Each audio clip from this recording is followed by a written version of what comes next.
Hello again and welcome. Welcome back. I can't believe I'm here. I can't believe this is program 1001. El 1001, Odisea al espacio, no. 1001, Odisea al inglés. Huh? My God. Pero ya estamos we're in outer space. Aquí estamos en el espacio exterior, Marta. Marta sigue aquí también. Just two of us. Just Marta and me with you. Program 1001. I can't believe I'm doing this again.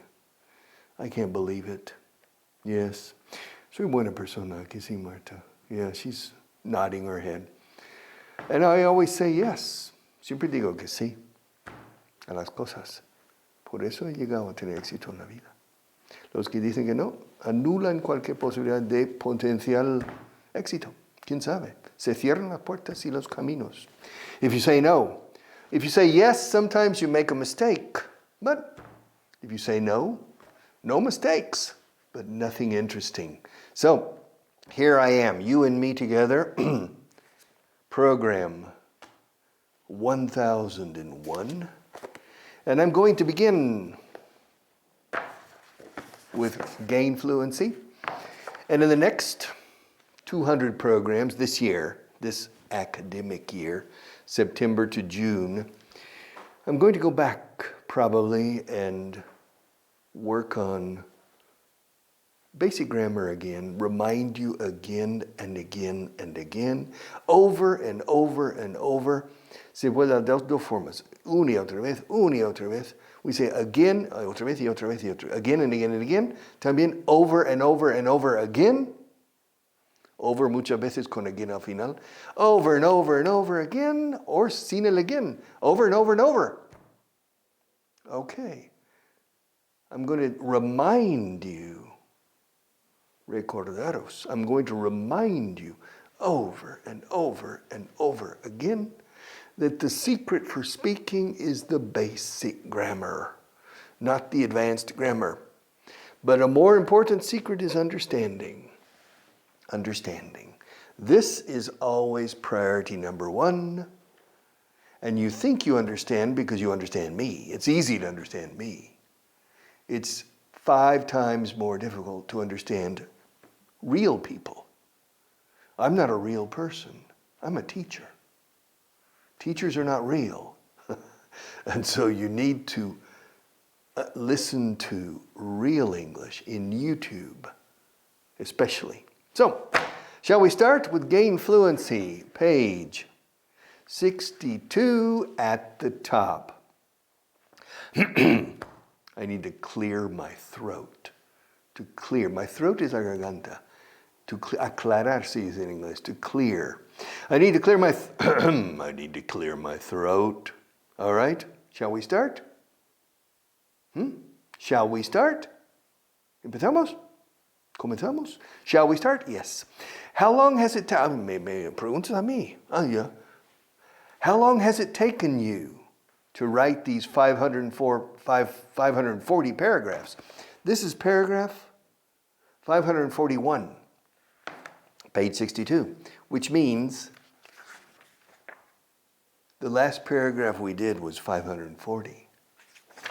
So this paragraph says, how long has it taken you to write these 540 paragraphs? How many do you write in one sitting? Do you ever get stuck or suffer writer's block? Do you enjoy writing these paragraphs? 1, 2, 3, there are 4 questions here. Question number 1. ¿Cuánto tiempo has tardado hasta ahora? How long has it taken you? How long has it taken you? Pasado simple, how long did it take you? Futuro, how long will it take you? En general, how long does it take you? Pero eso es desde el pasado hasta ahora inclusive. How long has it taken you to write these 540 paragraphs? These 540 paragraphs. How many do you write in one sitting? How many do you write? I'm sitting at the table. I'm sitting on the chair. Pero Richard, ¿no se dice in the chair? También si hay brazos. Sillón o butaca se suele decir in. Ok, pero aquí no hay nada. This is a very cheap chair. The same chair since 5 years ago. So I'm sitting on a chair. I'm sitting at the table. Now, I'm sitting. Now, a sitting es una sentada. O sea, ¿cuántos suelo escribir en una sola sentada? ¿Sí dice así en español, no? Yeah. All right. How many do you write in one sitting of these paragraphs? How long has it taken you to write these 540 paragraphs? How many do you write in one sitting? Do you ever get stuck? Do you ever get stuck or suffer writer's block? Yeah, to get stuck.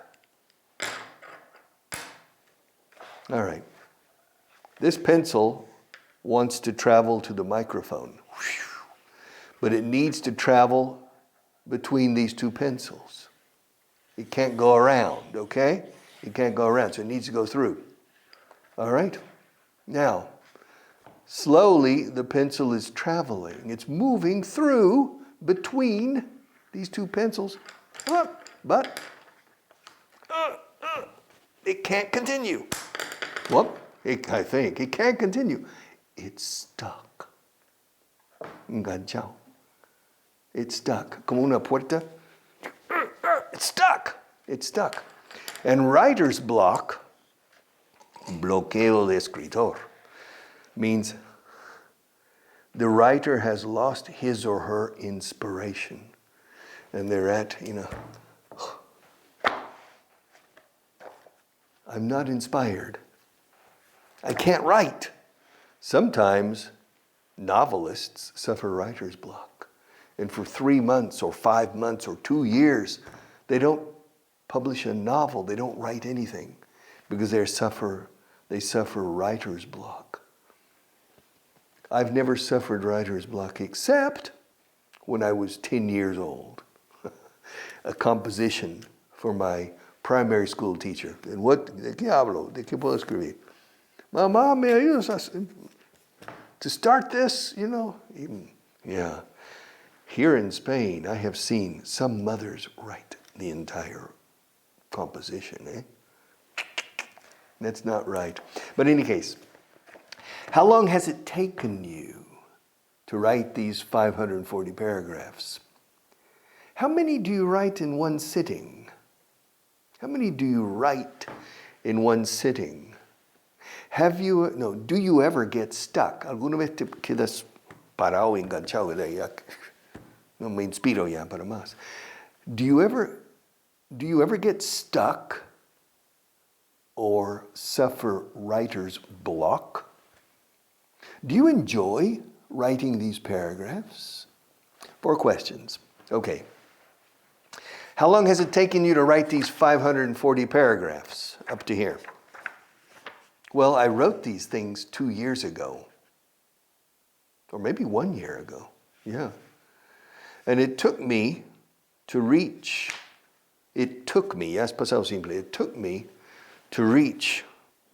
paragraph 540 probably a week or less.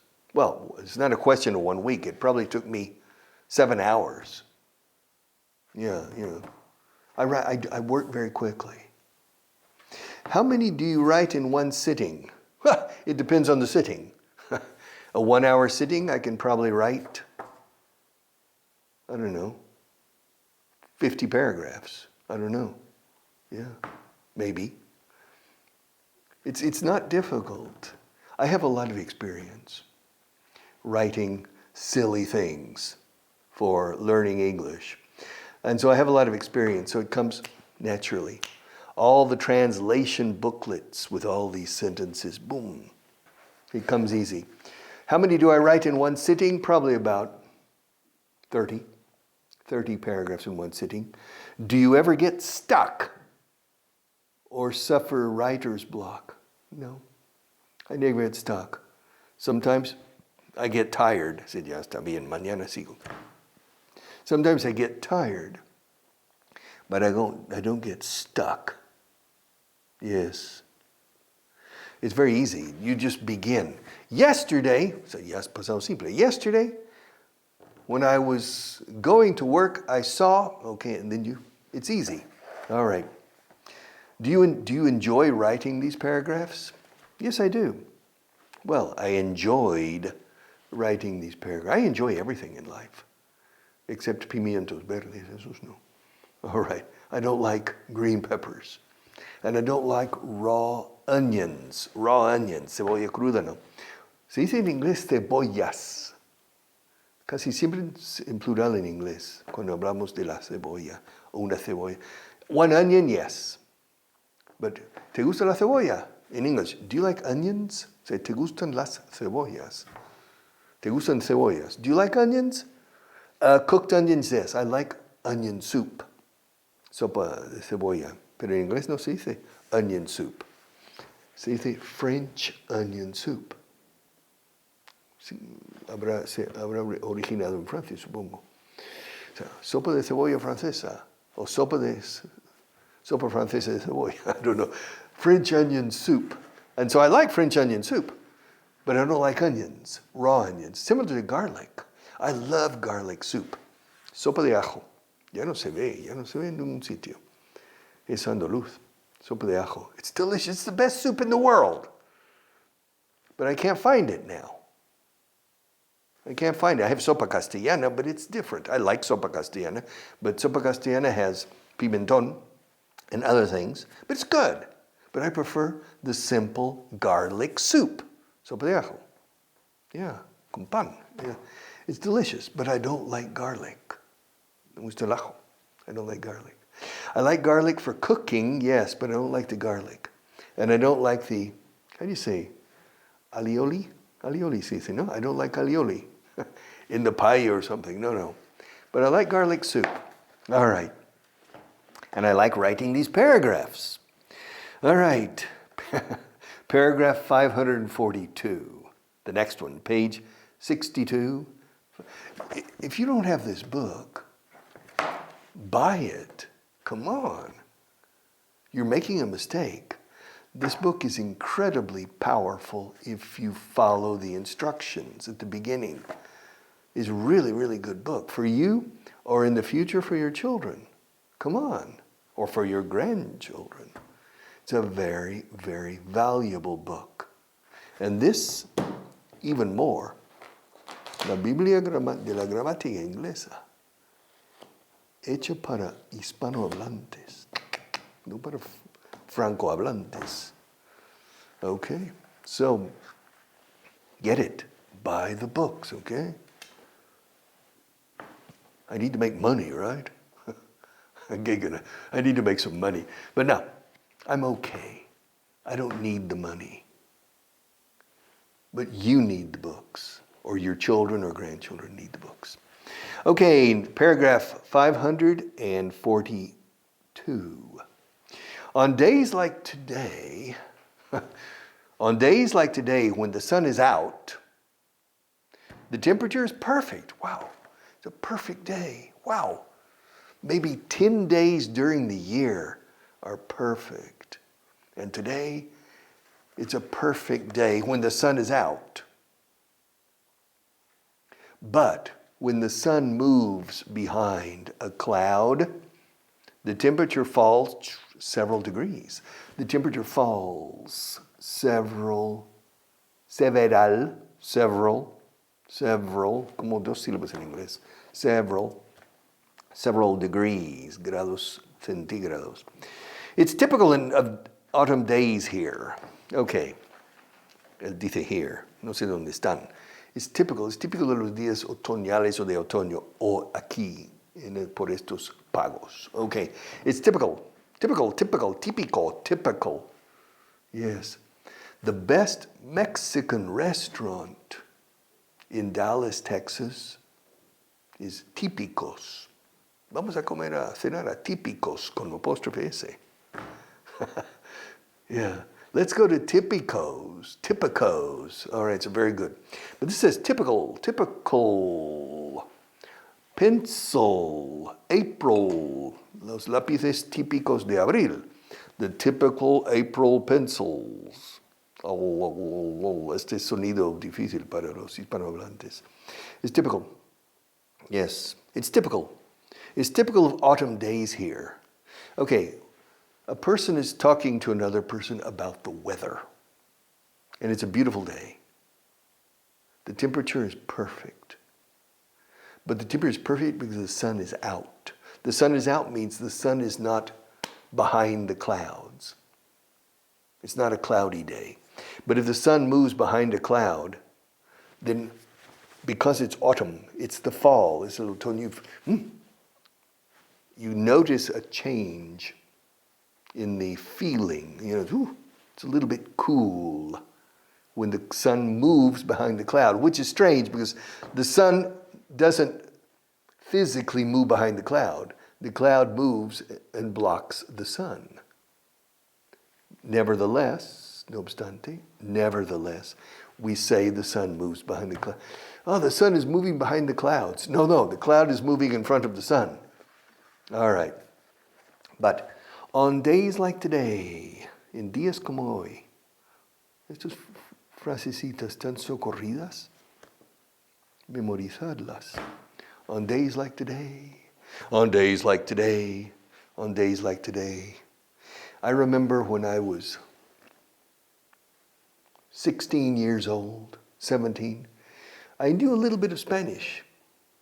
And I often said, muchas veces en la primavera, muchas veces en la primavera, muchas veces. All right. Yes. And just practicing. But on days like today, on days like today, all right. And you can improve your English with these silly types of practice. On days like today, when the sun is out, when the sun is shining, and when the sun is out. Ha salido el sol, se dice en español. Mira, ha salido el sol ya. The sun is out. The temperature, británicos dicen, the temperature. The temperature is perfect. But when the sun moves behind a cloud, cuando una nube tapa el sol, o sea, cuando el sol se mueve detrás de una nube. When the sun moves behind a cloud, the temperature falls several degrees. It's typical of autumn days here. It's typical of autumn days here. Autumn. Claro, estoy usando otoño como un adjetivo. Días otoñales. Autumn days. En este caso no decimos fall. Si usamos otoño como adjetivo, otoñal, los americanos y canadienses ya no decimos fall. The autumn leaves, las hojas de otoño que caen. The autumn leaves, suena muy poético. The autumn leaves. I'm in the autumn of my life. Estoy en el otoño de la vida. Yeah. No se dice in the fall of my life. Fall. However, normally in the United States and Canada, we say the fall. This fall, este próximo otoño pienso ir a Antártida. Yeah, this fall, I'm planning to go to the Antarctic. Maybe. All right, so on days like today, when the sun is out, the temperature is perfect. But when the sun moves behind a cloud, the temperature falls several degrees. It's typical of autumn days here. All right. Are you ready for the next one? 543, page 62. Can you move a bit? Can you move a bit to the, para ti, yeah. Can you move a bit to the right? Esto me lo dice Marta siempre. Okay. Can you move a bit to the right? No. Now you've moved too much. Yeah. Move back about 2 centimeters. That's it. I'm sorry to be so fussy. Fussy, ¿cómo se dice fussy? But I need to center you in the camera angle, in el ángulo de la cámara, in the camera angle. Right angle, acute angle, obtuse angle. ¿Te acuerdas de los ángulos obtusos y agudos? Aquí es un ángulo un poco obtuso en esta clase. Right. Obtuse angles and right angle. El ángulo recto, ¿no? Hierve a 90 grados, ¿no? Yeah. Okay. All right. A right angle. No lo ha pillado. No lo has pillado. El agua hierve a 100 grados. El chiste dice, ¿a qué temperatura hierve el agua? Y uno dice 90 grados. Y el profesor dice, no, 100. Ah, sí. Es el ángulo recto quien hierve a 90 grados. Okay. Right angles don't boil, but water boils at 100 degrees centigrade, 212 degrees Fahrenheit. Okay. Can you move? Can you move? Can you move? Can you move? Can you? Can you? Can you? Can you? Can you move a bit to your right? Can you move a bit to your right? No, now you've moved too much. Ahora te has movido demasiado, ¿no? Now you've moved too much. Move back about 2 centimeters. That's it. Así, ya. That's it. Eso es ello, literalmente. That's it. That is it. That's it. That's it. Huh? Perfect. Yeah. I'm sorry to be so fussy. Fussy. Refunfuñón. Fussy. Fussy. Sí, bro. Tiquismiquis, pero de forma un poco pesada. Un tiquismiquis pesado. I'm sorry to be so fussy. Fussy. Fussy es siempre está. Que no. These pencils, no. There. Okay. Now, that the microphone, like that. And the telephone, no, put the telephone. Don't be so fussy. She's a perfectionist. She's fussy about everything. All right. Fussy. Fussy, con doble S, Y al final. I'm sorry to be so fussy, but I need to center you, centrarte, in el ángulo de cámara, in the camera angle. Yeah. Marta from time to time tells me, move a bit to your right, move a bit to your left. Okay. All right. Sometimes she's not fussy. Okay, the next one. Fíjense, fijaos. Next one. ¿Cómo uso la T de next para enlazar con one? Next one. Tuan. The next one. 544. 544. Page 62. Hey, can you see Lopez? Bueno de López. Hey, can you see Lopez in the corner next to the window? Huh? Can you see, hey, look. Can you see Lopez in the corner next to the window? Al lado de la ventana, ¿le ves? Can you see? Claro, en español diríais, oye, ¿ves a López? ¿Dónde está? En la esquina, en el rincón o esquina, al lado de la ventana. Can you see? En inglés siempre can you. Cuando es ver, oír, can. ¿Hueles algo? Can you smell something? ¿Lo oyes? Can you hear it? Can you? ¿Lo ves? Can you see it? ¿Me ves? ¿Me oyes? Siempre can. Can you see me? Can you hear me? Hey, can you hear me okay? Hello. Can you hear me okay? Can you? Can you see Lopez in the corner next to the window? Huh?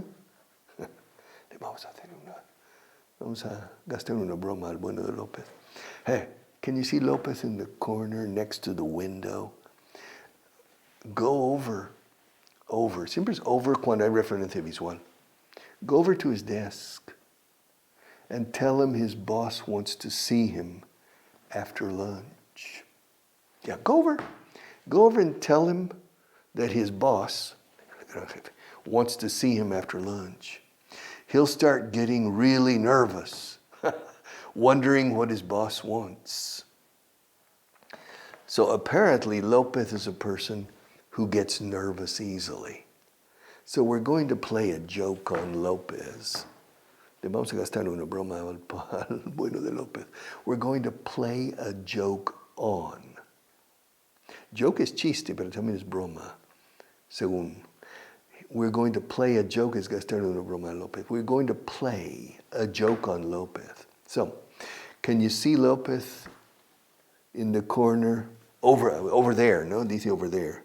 Yeah, bueno, in the corner. Y no dice over al final. Lo decía yo. Okay. He insertado algo que no está. Can you see López in the corner? Next to the window? Aquí. Go over to his desk. Ya sabía que había un over aquí. Go over to his desk and tell him. Yo me como la H de him. And tell him his boss. Si quisiera ser super purista, de go over to his desk and tell him that his boss. Ya, pero cualquier persona normal dice, tell him his boss. Tell him his boss wants to see him after lunch. He'll start getting really nervous. He'll start getting really nervous, wondering what his boss wants. I have to go. See you tomorrow.